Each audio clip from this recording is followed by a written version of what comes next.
Act first start होता है thunder और लाइटनिंग, यानी कि बिजली गरज रही है, बादल जो है गरज रहे हैं, बिजली चमक रही है। और तभी वहाँ पर जो है 3 विचेस आती हैं। अब जो फर्स्ट विच है वो बोलती है when shall we 3 meet again, कि हम दोबारा कब मिलेंगे।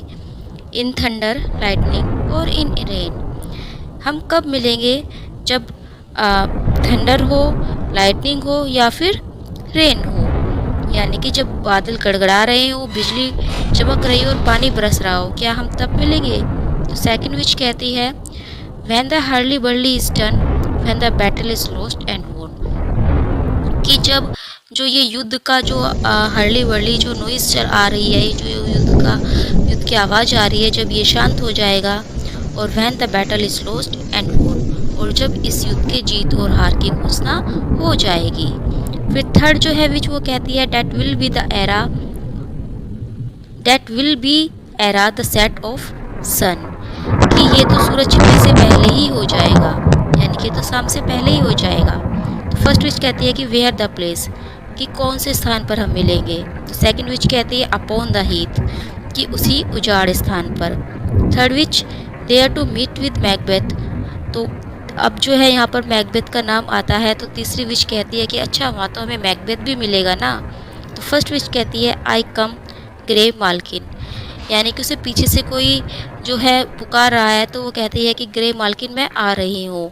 और सेकंड विश कहती है पैडॉक कॉल्स, कि पैडॉक जो है वो मेरे पीछे पुकार रहा है। पैडॉक जो है एक मेंढक है, मेंढक का नाम है पैडॉक यहाँ पर। फिर थर्ड विच कहती है कि एनन, थर्ड विच कहती है कि अभी बस एक ही क्षण में हम आते हैं। फिर सभी जो है जोर जोर से बोलने लगती है कि fair is fair hover through the fog and filthy air. ये लाइन बहुत ही इम्पोर्टेंट है यहाँ पर, ये जो है एग्जाम में पूछी भी जाती है कि ये कौन से प्ले की है। तो वो कहते हैं कि fair is foul and foul is fair, यानी कि जो दूसरों के लिए अच्छा है वो हमारे लिए बुरा है, और जो दूसरों के लिए बुरा है वो हमारे लिए अच्छा है। Hover through the fog and filthy air, यानी कि जिसे वे बुरा समझ के घृणा करते हैं वही हमारे लिए अच्छा है, आओ चले। तो यहाँ से जो है वो एग्जिट कर जाती है। और यहाँ पर ही जो है फर्स्ट सीन भी ख़त्म होता है। मैकबेथ का फर्स्ट सीन यहाँ पर ख़त्म होता है। एक्ट फर्स्ट का सेकंड सीन पे अब हम चलेंगे। एक्ट फर्स्ट का जो सेकंड सीन है वो शुरू होता है फॉरेस्ट के निकट एक शिविर है, और यहाँ पर जो है सम्राट जो यहाँ के डंकन है, जो राजा डंकन है वो बैठे हुए हैं, और उनके दोनों बेटे भी उन्हीं के साथ हैं, मेलकॉम भी और डोनल बैन भी। तभी जो है एक मतलब वहाँ पर एक दूत आता है, और वो खून से भिगा हुआ एक सर्जेंट भी वहाँ पर आता है, यानी कि एक सिपाही जो कि खून से भिगा हुआ है। तो डंकन जो है उससे पूछता है कि ये कौन है। तो मॉलकॉम कहता है कि ये तो वही सर्जेंट है, एक वफादार सैनिक है जिसने एक बार जो है मुझे बचाया भी था। तो सर्जेंट फिर जो मतलब ये कहता है कि ये तो युद्ध से आया है। तो डंकन उससे पूछते हैं कि युद्ध का क्या हाल है। तो सर्जेंट कहता है कि अभी नहीं कहा जा सकता, दोनों जो सेनाएं हैं वो आपस में अभी लड़ रही हैं। लेकिन वो यहाँ पर मैकबेथ की तारीफ़ करता है। वो कहता है कि मैकबेथ जो है बहुत ही अच्छे से लड़ा है, उसने जो है पूरी सेना को वो हराने की क्षमता रखता है, वो पूरी सेना पर भारी पड़ रहा है। तो यहाँ पर जो है डंकन बहुत खुश होते हैं। और यहाँ पर ही जो डंकन को पता चलता है कि जो थेन ऑफ कॉर्डर था उसने बगावत कर दी है, यानी कि उसने जो है किंग डंकन का साथ नहीं दिया है, बल्कि वो दुश्मनों से मिल गया है। तो यहाँ पर जो है डंकन कहते हैं कि उसको मार दिया जाए, यानी कि जो थेन ऑफ कॉर्डर है उसको मार दिया जाएगा, अब वो थेन ऑफ कॉर्डर नहीं रहेगा। तभी वहाँ पर एक और जो है एक और दूत आता है, और वो कहता है कि हमारी जो है विजय हुई, मैकबेथ ने जो है दुश्मनों को हरा दिया है और हमारी विजय हो गई है। तो डंकन बहुत खुश होता है, और वो कहता है कि जो थेन ऑफ कॉर्डर है उसको जो है मृत्युदंड मिलेगा, और मैकबेथ को उसके जो है पद देकर उसे सम्मानित किया जाएगा, यानी कि जो थेन ऑफ कॉर्डर का पद है वो अब मैकबेथ को दिया जाएगा। तो यहाँ पर जो है सीन सेकंड ख़त्म होता है। अब हम सीन थर्ड पर पहुँचते हैं। Act first scene third start होता है। हमें फिर से वही उजाड़ भूमि दिखाई जाती है जो हमें एक्ट फर्स्ट सीन फर्स्ट में दिखाई गई थी। तीनों डायन वहाँ पर आ गई हैं, अब आपस में बातें कर रही हैं। तभी उन्हें आवाज़ सुनाई देती है नक्कारे की। तो एक जो है उसमें से विच कहती है कि देखो नक्कारा बज रहा है और देखो मैकबेथ भी आ रहा है। वो दोनों जो है दूर से मैकबेथ को देख लेती हैं। तभी जो है वो आपस में हाथ पकड़कर नाचने लगती हैं, चक्कर लगाने लगती हैं और वो जो है 9 बार चक्कर लगाती हैं। इसके बाद हमें देखा जाता है मैकबेथ और बैंको को। मैकबेथ कहते हैं कि so foul and fair a day I have not seen. ये बहुत ही जो है इम्पोर्टेंट लाइन है। तो वो कहते हैं कि इतना बुरा और इतना अच्छा दिन मैंने अपने जीवन में कभी नहीं देखा। तो फिर बैंको कहते हैं कि फॉरेस्ट यहाँ से कितनी दूर है, और फिर तभी जो है वो उन विचेस को देखते हैं। तो वो कहते हैं कि पतले और अजीब से कपड़े पहने हुए कौन है। बैंको कहता है कि ये कौन है, ये तो पृथ्वी पर रहने वाले प्राणियों जैसी तो नहीं लगती, लेकिन फिर भी पृथ्वी पर है। फिर वो उससे पूछते कि क्या तुम कोई जीवित प्राणी हो या कोई ऐसी चीज़ हो जिस पर मनुष्य को शक करना चाहिए। और वो पूछता है कि जैसे तुमने अपनी फटी हुई उंगली अपने होठ पर रख ली है, उससे मालूम होता है कि तुम मेरी बात तो समझ रही हो। अवश्य ही तुम कोई स्त्री हो, लेकिन तुम्हारी दाढ़ी देखकर मैं कैसे कहूँ कि तुम स्त्री हो। यानी कि यहाँ पर जो है हमें उन विचेस की एक तरह से इमेज दिखाई जाती है। मैकबेथ फिर उसे कहता है कि तुम बोल सकती हो तो बोलो, कौन हो तुम। फिर पहली डायन जो है, जो पहले विच है, वो बोलती है कि ओ काउडर के थेन मैकबेथ, पहली जो विचेस है वो बोलती है कि तुम्हारा स्वागत है मैकबेथ ओ ग्लेमिस के थेन, क्योंकि उस टाइम जो मैकबेथ थे वो थेन ऑफ ग्लेम्स थे। तो वो कहती है कि all hail Macbeth hail to thee thane of Glamis. तभी सेकंड विच कहती है all hail Macbeth hail to thee thane of Cawdor, यानी कि थेन ऑफ काउडर के नाम से वो उसे बुलाती है। तभी थर्ड विच बोलती है all hail Macbeth that shall be king hereafter, कि तुम जो है सम्राट बनने जा रहे हो। तभी बैंको कहता है कि बैंको उनसे कहता है मैकबेथ से कि अच्छी अच्छी बातें सुनकर आप इस तरह बेचैन होकर डर क्यों रहे हो। तभी वो डायनो से कहता है कि मेरे बारे में भी कुछ बताओ, अगर तुम मैकबेथ का भविष्य बता रही हो तो मेरा भी भविष्य बताओ कि क्या होगा। तब पहली डायन कहती है हेल, सेकंड कहती है हेल, थर्ड कहती है हेल, यानी कि स्वागत है स्वागत है स्वागत है। फिर फर्स्ट विच कहती है lesser than Macbeth and greater, कि मैकबेथ से कम और उससे अधिक भी। सेकंड जो विच है वो कहती है not so happy yet much happier, कि इतना सुखी नहीं लेकिन मैकबेथ से कहीं ज़्यादा सुखी। फिर तीसरी जो है विच वो कहती है thou shalt get kings thou be none, so all hail Macbeth and Banquo, कि तुम कभी नहीं होगे लेकिन तुम्हारे जो पुत्र हैं वो सम्राट होंगे, इसलिए मैकबेथ और बैंको तुम दोनों का हमारी ओर से स्वागत है। तभी मैकबेथ उनसे कहता है कि तुम झूठ बोल रही हो, मुझे पता है कि मैं ग्लेम्स ऑफ थेन बना दिया गया था जब सेनेल की मृत्यु हुई थी, लेकिन काउडर का थेन में कैसे बन गया। वो जो काउडर का जो थेन था वो तो अभी जीवित है और फिर सम्राट होना, नहीं नहीं ऐसा नहीं हो सकता, मैं तो इसकी कल्पना भी नहीं कर सकता। इसी तरह काउडर का थेन होना भी मेरे विश्वास से परे की बात है। तो उससे पूछते कि तुम ऐसा कैसे कह रही हो, लेकिन वो जो डायन है, जो वो विचेस थी, वो कुछ नहीं कहती और वो तीनों वहाँ से चली जाती हैं। इसके बाद हम देखते हैं कि वहाँ पर एक दूत आता है जिसका नाम रोस है, और वो रोस जो है वो मैकबेथ का स्वागत करता है और वे कहता है कि तुम्हारे विजय की सूचना जो है हमें मिल गई है, और हमें ये भी पता चला है कि तुमने जो अपनी जान की बाजी लगा दी थी। तो जो राजा डंकन है वो तुमसे बहुत खुश है, और राजा डंकन ने हमें इसलिए भेजा है कि हम उनकी ओर से तुम्हें धन्यवाद दें, और तुम्हें जो है थेन ऑफ काउडर भी बना दिया गया है। तो इस बात को जो मैकबेथ सुनता है तो उसे बड़ा ही आश्चर्य होता है, और वो कहता है कि काउडर के थेन तो अभी जीवित है, तो फिर तुम मुझे ऐसा क्यों कह रहे हो। तो जो दूसरा जो एक और दूत उसके साथ आया था एंजिस, वो कहता है कि अवश्य जो था वह अभी तक भी जीवित है, पर उसे मृत्युदंड सुनाया जा चुका है और अब वो जीवित नहीं रहेगा, और आपको जो है थेन ऑफ काउडर बना दिया गया है। तो मैकबेथ सोचता है कि जो मतलब विचिस ने प्रोफेसी की थी वो तो सच हो गई है, सेकंड प्रोफेसी भी उनकी सच हो गई है, तो क्या थर्ड प्रोफेसी भी उनकी सच होगी। और यहाँ से ही जो है मैकबेथ के अंदर एम्बिशन आने लगती है। तभी हमें जो है सीन फोर्थ दिखाया जाता है। फोर्थ फॉरेस्ट में खुलता है, जहाँ पर कि पैलेस में एक कमरा है और बाजे बज रहे हैं क्योंकि मैकबेथ आ रहा है जीतकर। डंकन जो है अपने दोनों बेटे और लेनेक्स और भी जो अनुचर्स हैं उनके साथ प्रवेश करता है। फिर डंकन पूछता है कि क्या काउडर को मृत्युदंड मिल चुका है। वे व्यक्ति जिनके हाथों यह काम सौंपा गया था क्या अभी तक लौट कर नहीं आए हैं। तो मैल्कोम कहता है कि वे लौट कर आ गए हैं और उसको मृत्युदंड मिल गया है। यहाँ पर जो है डंकन एक बात कहता है, वो कहता है कि there is no art to find the mind's construction in the face. He was a gentleman on whom I build an absolute trust.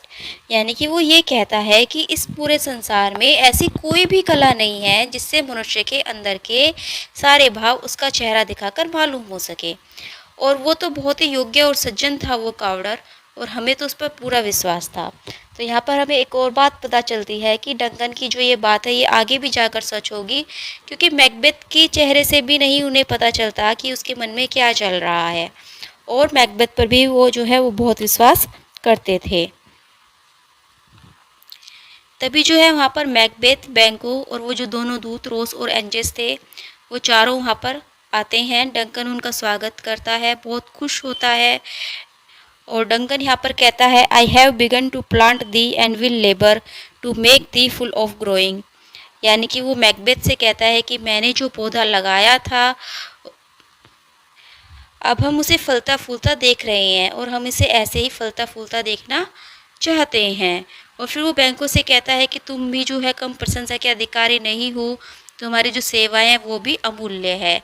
आओ वीरो। और वो जो है उन दोनों को गले से लगा लेता है।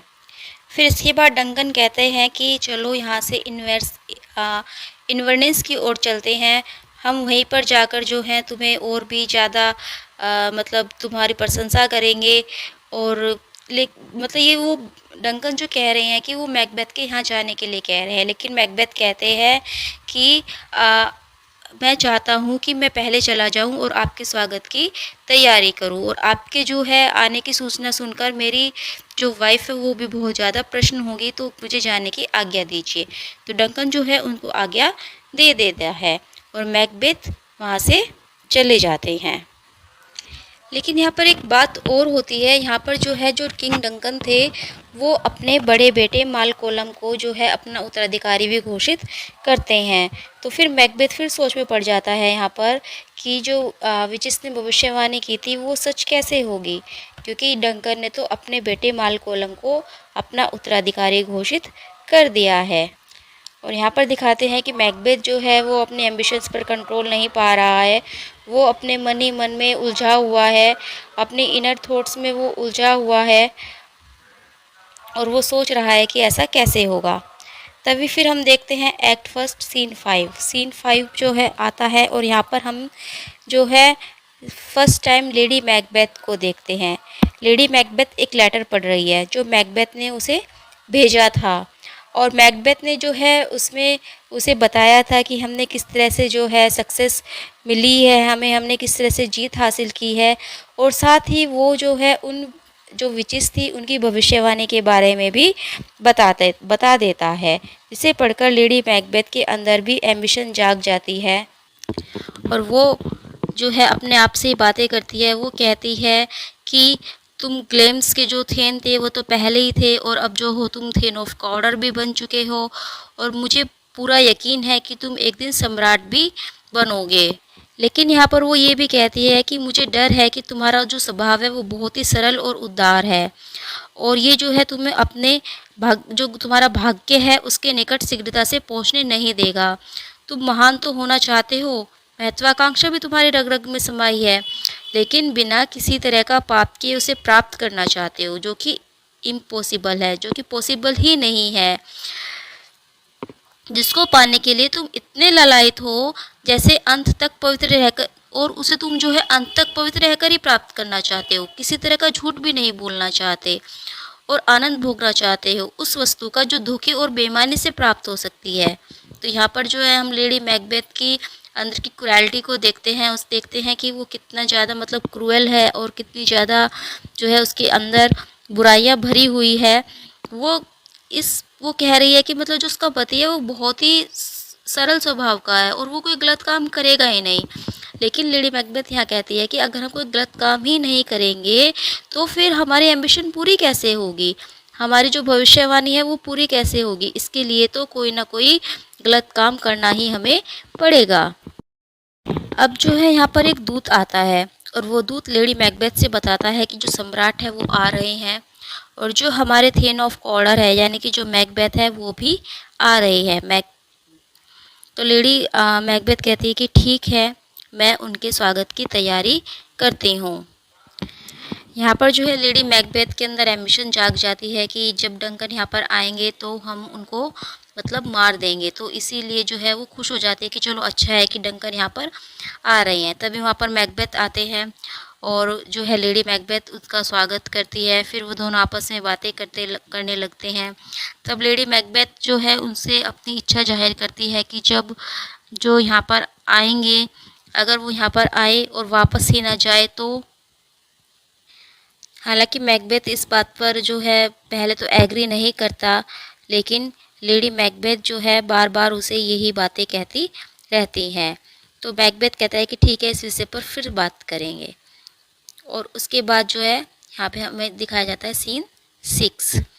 सीन 6 में हम देखते हैं कि जो डंकन है, जो मतलब राजा डंकन थे, वो अपने बेटे मेलकोलम और डोनल्ड बैंको, लेनोक्स और मैकडफ जो एक थेन है, रोस और एंजिस जो कि दूत थे, उनके साथ वे प्रवेश करते हैं और वो देखते हैं कि ये महल कितना सुंदर है। लेडी मैकबेथ उनका स्वागत करने के लिए आती है। किंग डंकन कहते हैं कि थेन ऑफ कॉर्डर कहाँ है। तो लेडी मैकबेथ कहती है कि वो अभी आ रहे हैं। डंकन कहते हैं कि हम आज रात आपके यहाँ पर मेहमान बनकर रहेंगे। तो लेडी मैकबेथ कहती है कि हम तो आपके सेवक हैं, हमारा जो तन मन धन है सब कुछ आपका ही है, हमारी संपत्ति जो है आपकी कृपा का ही तो फल है, तो उसका हिसाब भी तो अभी आपको चुकाना होगा महाराज। तो इसीलिए जो है मतलब यहाँ पर लेडी मैकबेथ डंकन को अपनी बातों में फंसा लेती है। यहाँ पर सीन 6 ख़त्म होता है, सीन 7 स्टार्ट होता है। अभी फर्स्ट जो है एक्ट वही चल रहा है। सीन 7 यहाँ पर स्टार्ट होता है। मैकबेथ का महल हमें दिखाया जाता है जो कि जगमगा रहा है, शहनाइयाँ वहाँ पर बज रही है। तो यहाँ पर जो है मैकबेथ सोच कह रहा है कि अगर ये काम मुझे करना ही है तो क्यों ना मैं इस काम को जल्दी कर डालूँ। यदि इस एक खून में हाथ धोने से वे सारे परिणाम रुक सके और हमें सफलता मिल सके तो जो है हमें ऐसा कर देना चाहिए। यानी कि यहाँ पर जो है मैकबेथ वो भी इस बात से एग्री हो जाता है जो कि लेडी मैकबेथ ने कही थी। लेकिन उसका जो मन है अभी भी डोल रहा है कि करना चाहिए या नहीं करना चाहिए। तभी वहाँ पर लेडी मैकबेथ आती है। लेडी मैकबेथ से जो है वो पूछते कि क्या समाचार है। तो लेडी मैकबेथ कहती है कि उन्होंने खाना खा लिया है, लेकिन तुम वहाँ से क्यों आ गए। तो मैकबेथ पूछते हैं क्या वे मेरे बारे में पूछ रहे थे। तो लेडी मैकबेथ कहती है हाँ क्यों नहीं, ऐसा क्या तुम नहीं जानते कि वो तुम्हारे बारे में नहीं पूछेंगे। तो मैकबेथ कहते हैं कि अब हमें ये बात नहीं बढ़ानी चाहिए। ज़रा सोचो तो कि सम्राट ने मुझे अभी अभी इतने ऊंचे पदों से सम्मानित किया है, कितने पवित्र विचार हैं उनके हृदय में मेरे लिए, मैं उसका खून नहीं करना चाहता। लेकिन लेडी मैकबेथ कहती है कि क्या तुम्हें राजा नहीं बनना। और यहाँ पर जो है लेडी मैकबेथ को बहुत सारी चीज़ें कहती है। वो कहती है कि तुम तो उस बिल्ली की तरह हो जो पानी में पड़ी मछली तो खाना चाहते हो पर अपने पैर उस पानी में भिगोना नहीं चाहते। मैकबेथ उसे कहता है कि तुम चुप हो जाओ, ज़्यादा मत तुम बोलो, मैं प्रार्थना करता हूँ। मैं कौन कहता है कि मैं कायर हूँ। इस पृथ्वी पर रहने वाले एक पुरुष में जितना साहस होना चाहिए वह प्रत्येक काम करने के लिए मेरी रगों रगों में है। कौन है ऐसा जो मुझसे अधिक महत्वपूर्ण कार्य कर सके। तो फिर लेडी मैकबेथ कहती है फिर तुम ये क्यों नहीं कर रहे हो। तो मैकबेथ फिर भी डरा हुआ होता है। वो कहता है कि अगर हमारा षड्यंत्र पूरा नहीं हुआ तो लेडी मैकबेथ कहती है पूरा नहीं हुआ क्यों नहीं पूरा होगा। अगर हम अपने साहस से कोई काम करें तो हम कभी असफल नहीं हो सकते। जब ये डंकन सो जाएगा तो अपने दिन भर की यात्रा की थकान के कारण मुझे विश्वास है कि वो जल्द ही गहरी नींद में होगा। तब मैं उसके शयनगार के जो दोनों उसके जो मतलब दोनों अधिकारी होंगे उनको मैं शराब पिलाकर ऐसा कर दूँगी कि वो अपने मस्तिष्क पर काबू ही नहीं रख पाएँगे। वो शराब के नशे में खो जाएँगे और फिर हम अपना काम कर लेंगे और इन दोनों जो अपना जो हमारा हम डंगन को मार देंगे और फिर उसका जो इल्ज़ाम है इन नशे में चूर पड़े अधिकारियों के ऊपर लगा देंगे। तो मैकबेथ भी यहाँ पर एग्री कर लेता है कि ये सही है। अगर हम उनके जो है जो दोनों अधिकारी जो डंकन के रूम में होंगे, डंकन के जो कमरे में होंगे, अगर हम उनके दाग भी लगा दें और उनकी कटार से ही हम ये काम करें तो ये समझा जाएगा कि ये खून उन्होंने ही किया है। लेडी मैकबेथ कहती है कि हाँ, और इसे झूठ भी कौन मानेगा, और ख़ासकर जब जब हम उसकी मृत्यु पर खूब रोएंगे और इधर उधर चिल्लाएंगे पुकारेंगे। तो मैकबेथ जो कहता है कि ठीक है, फिर अब मैं पूरी तरह दृढ़ हूँ और जितना भी साहस और पौरुष मेरे रगों में है उसे इस खतरनाक कामों में मैं लगा दूंगा। फिर वो अपनी वाइफ से कहता है कि जाओ और अपने इस सुंदर चेहरे पर बनावटी हंसी हंसकर संसार को धोखा दो, यानी कि तुम जाओ और मतलब अपने आप को खुश दिखाओ। तो यहाँ पर जो है फर्स्ट एक्ट ख़त्म होता है। फर्स्ट एक्ट में जो है हमें दिखाया गया है कि किस तरह जो है मैकबेथ अपने मतलब कन्फ्लिक्ट उसके अंदर चल रहा है कि उसे ऐसा करना चाहिए या नहीं करना चाहिए, लेकिन जो लेडी मैकबेथ है वो उसको फोर्स करती है कि उसे ऐसा करना चाहिए। उसे ऐसी ऐसी बातें वो कहती है कि तुम तो कायर हो, तुम ऐसा नहीं, तुम पुरुष ही नहीं हो, इस तरह की वो बातें कहती है, जिससे मैकबेथ को भी मतलब जो है मैकबेथ के अंदर भी साहस आ जाता है कि नहीं, मैं ऐसा करूँगा। और वो ऐसा करने के लिए जो है वो मतलब वो इरादा कर लेता है कि हाँ ठीक है, अब हम ऐसा करेंगे।